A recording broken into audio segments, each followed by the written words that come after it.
Just days before the official closing ceremony of Washington State's only execution chamber, Reuters was given access to the state penitentiary in Walla Walla, Washington, where 78 people, all men, were executed between 1904 and 2010. I think the death penalty in general is too much to ask a servant of the state to do.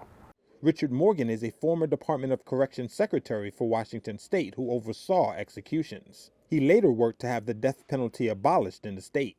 I care about these people that have to carry out their daily jobs, and asking anybody to kill someone is a bridge too far. I was on the Washington Coalition to Abolish the Death Penalty board and worked to get to this moment, so I'm pretty happy about that.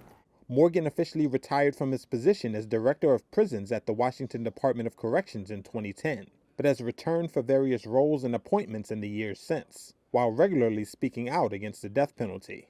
The legal justice system is flawed. It's a human invention, and innocent people do wind up in prison.